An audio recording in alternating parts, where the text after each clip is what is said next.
आप सभी स्वयं सहायता समूह की दीदियों का हमारे वीडियो में स्वागत है। और आज के वीडियो में हम आपको बताने वाले हैं, जैसा कि आप थंबनेल पर देख रहे हैं, कि यदि आप सरकार का जो पैसा समूह के खाते में आता है फंड का, वो ना निकालें तो क्या होगा। ऐसा हमारे एक व्यूअर ने हमसे पूछा था, मैम यदि 1,10,000 रुपया समूह के खाते में आया है या 15,000 समूह के खाते में आ गया है और हम उसे समूह के खाते से ना निकालें, उसी में पड़ा रहने दें, तो क्या होगा। इस पर हम लोग आज के वीडियो में बात करेंगे और आपको अच्छे से समझाएंगे कि इससे क्या होगा और आपको निकालना चाहिए या पड़ा रखना चाहिए खाते पर, क्या करना चाहिए। सबसे पहले आपको बता दें कि स्वयं सहायता समूह सरकार ने महिलाओं की मदद के लिए बनवाना शुरू किए हैं। इसमें जैसा कि नाम है कि स्वयं सहायता समूह, यानी महिलाएं 10 से 12 महिलाएं जुड़कर एक समूह बनाती हैं और स्वयं की मदद के लिए समूह बनाती हैं। उन्हें अपनी स्वयं की मदद करनी होती है। थोड़ी थोड़ी बचत करके वो एक दूसरे की मदद कर सकती हैं, क्योंकि अगर आपसे कोई महिला या आपकी कोई पड़ोसी 1,000 रुपये उधार मांगे तो आप देने में सक्षम नहीं होंगी। और इस तरह से अगर 10 महिलाएं 10-10 रुपये इकट्ठी करके बचत कर लें तो अच्छे खासे पैसे जमा हो जाते हैं और आप उसे लोन पर दे करके दूसरी महिला की मदद कर सकती हैं और ब्याज सहित समूह में वापस आ जाएगा।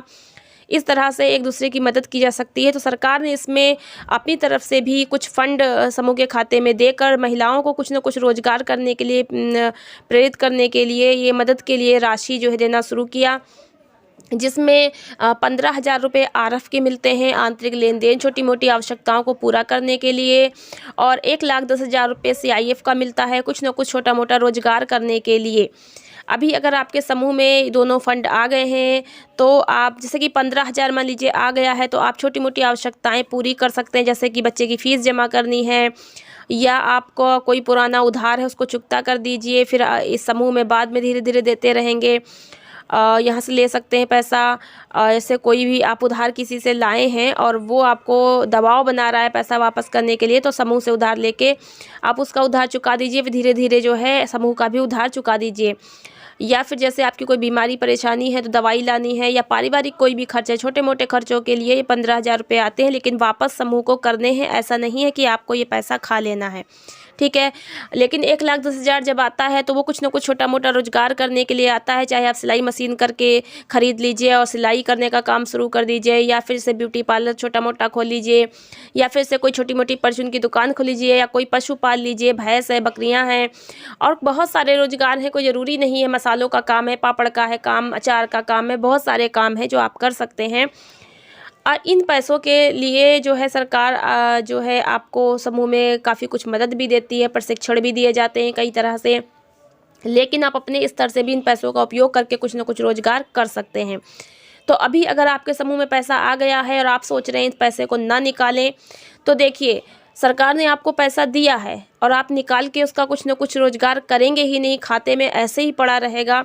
उससे आपका नुकसान तो कोई नहीं है, लेकिन फिर आपने समूह बनाया क्यों, किस काम के लिए समूह बनाया। और सिर्फ अध्यक्ष सचिव कोषाध्यक्ष अगर ऐसा सोच रही हैं, तो बाकी दीदी को अगर पैसे की आवश्यकता है तो फिर वो क्या करेंगी, क्योंकि आप ही लोग तो पैसा निकलवा के ला के देंगी, ठीक है। फिर जब सरकार आपके समूह में ऑडिट करवाएंगी और देखा जाएगा कि आपके समूह ने कितना विकास किया, जो पैसा सरकार के द्वारा आपको दिया गया था उसका क्या उपयोग किया, तब आप क्या बताएंगे।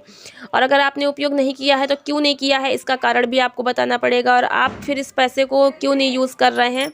अगर आप ये कहेंगे कि आपको पैसों की आवश्यकता ही नहीं थी, तो क्या समूह में किसी भी दीदी को पैसों की आवश्यकता नहीं थी, है ना, कि किसी भी तो दीदी को पैसों की आवश्यकता होगी ही, क्योंकि समूह में जो भी महिलाएं जुड़ती हैं वो गरीब ही जुड़ती हैं। गरीब महिलाओं के लिए समूह बने हैं, जिन्हें कुछ ना कुछ रोजगार करना है, अपनी गरीबी को दूर करना है। सरकार भी चाहती है गरीब महिलाओं की गरीबी दूर हो सके, समूह के माध्यम से महिलाएं अपने पैरों पर खड़ी हो सकें, मजबूत बन सकें, धीरे धीरे आगे बढ़ सकें। तो इस पैसे को आपको कुछ ना कुछ रोजगार के लिए उपयोग तो करना है, ठीक है। वरना आपको बताना पड़ेगा कि आपने पैसे को क्यों उपयोग नहीं किया है, क्यों ये ऐसे ही खाते में पड़ा हुआ है, ठीक है। अब साथ ही बात ये आती है कि समूह से अगर हम लोग पैसा निकाल ले और दीदियां आपस में ले ले, लेकिन वो वापस ना करें, तो क्या करेंगे। देखिए, जब आप समूह बनाते हैं तो ऐसी दीदियों को अपने समूह में जोड़िए जो विश्वसनीय हों, ईमानदार हों, समूह में अध्यक्ष सचिव कोषाध्यक्ष जो भी है उनकी बातों को समझे, आपसी सहयोग हो, ईमानदार हों। ये सब सोच कर ही दीदियों को आपस में जोड़ें। कोई ऐसी दीदी को ना जोड़े जो फ्रॉड हो, ठीक है। और वो पैसा जब आप उसको देंगे उधार पे, जो भी अध्यक्ष सचिव कोषाध्यक्ष की जिम्मेदारी है, पैसा उस दीदी को उधार दे जो ये वापस करने का जिम्मेदारी लेके हम समूह में पैसा ले रहे हैं और ब्याज सहित इसको वापस भी करेंगे। ठीक है, लिखवा लीजिए उनसे कि हम ब्याज सहित वापस करेंगे समूह में। तो ईमानदार जो दीदियां हैं, आप अपने समूह में जब मीटिंग करती हैं तो सभी को पता होता है कौन दीदी ईमानदार है, कौन दीदी ईमानदार नहीं है। तो उसी हिसाब से समूह में पैसा सिर्फ अध्यक्ष सचिव कोषाध्यक्ष की जिम्मेदारी पे ही नहीं मिलता, समूह की सभी दीदियां इसकी जिम्मेदार होती हैं। सभी दीदियों की बीच ये प्रस्ताव होता है कि हमारी फला दीदी इतने पैसे मांग रही हैं, फला दीदी इतने पैसे मांग रही हैं, क्या इनको इतने पैसे दिए जाएं। आपस में सभी दीदियां मीटिंग करती हैं, सभी दीदियों की सहमति से पैसा बंटता है। ऐसा नहीं है कि एक दो दीदी की सहमति से पैसा बंट जाता है। तो जब सभी दीदियां राजी होंगी तभी तो एक दूसरे को पैसा बांटेंगे आप लोग। और सब कुछ मीटिंग में करिए ताकि सभी दीदियों को पता हो।